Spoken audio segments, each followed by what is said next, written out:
Are people capable of redemption? Sure. Should we allow them, when they come out on the public stage like this and say that they regret it, should we allow them redemption, or are some people too far gone? I think that everyone can be redeemed. That doesn't mean that they need to be president, nor does it mean that they need to run for any public office, nor does it mean they should hold a radio show, nor does it mean they should have a Twitter account, nor does it mean they should have an internship, nor does it, I mean, like, I don't care how he has redeemed himself.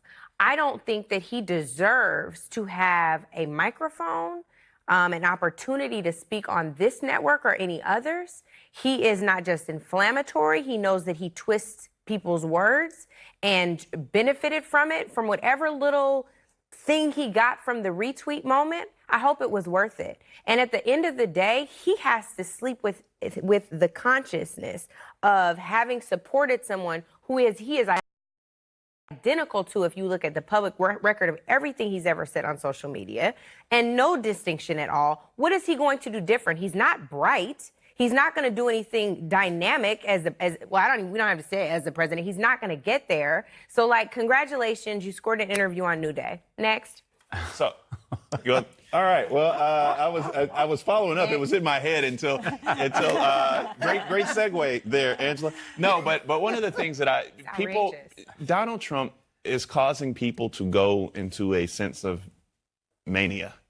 Like, there is no reason for any Democrat out there to uplift Joe Walsh. There's no reason for any Never Trump or anybody who wants to beat Donald Trump. There's no weakening that Joe Walsh is going to do to Donald Trump. No impact at all. No, this whole theory that Scaramucci has that, oh my God, we're going to have all of this collection of misfits that come together and they're going to weaken Donald Trump. They're not.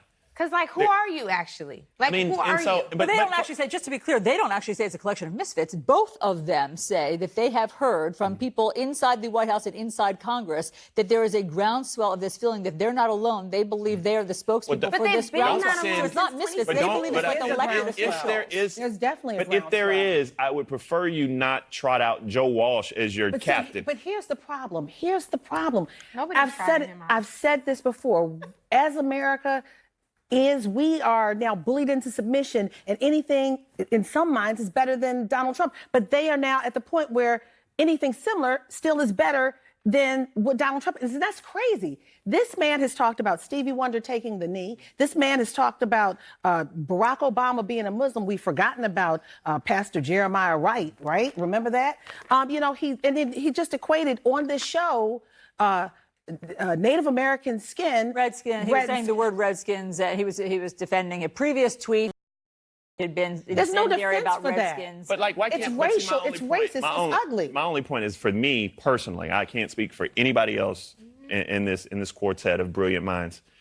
Well, there's 6 of us now. So, thank you. I didn't mean to leave y'all out. Blame that on the lack of cappuccino time, because it's really, yeah. Anyway, limousine liberals. But what I will say is, for a lot of us, this race is not just about beating Donald Trump.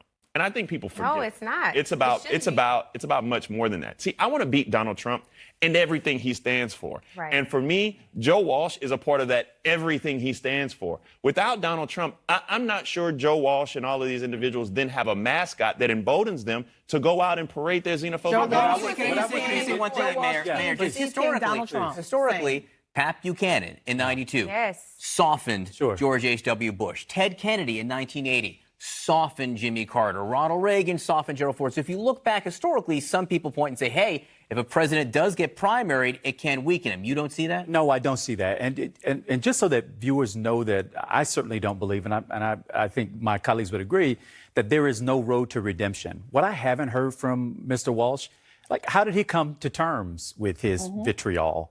What process has he gone through? Was it just, his actions, of course, but was it, as I've heard him say, watching Donald Trump illuminated to him the ugliness that was in himself? I don't buy it. Why isn't that possible? Because he stood with that same hatefulness. In fact, some might argue helped to give birth to it. He preceded. He argues that. This president. He argues that himself. And now I want to see him do the work.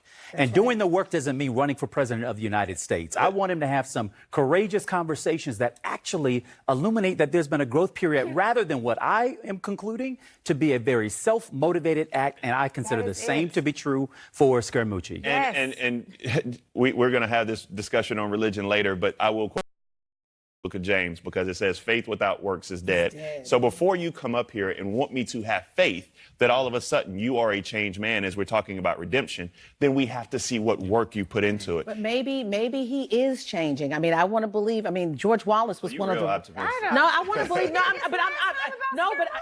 I want to believe he's. I believe in redemption. I believe in redemption too. But also show me. I'm from the show me state, even though I'm from Maryland. But show me. You know, the bottom. The other end. Doesn't work like that.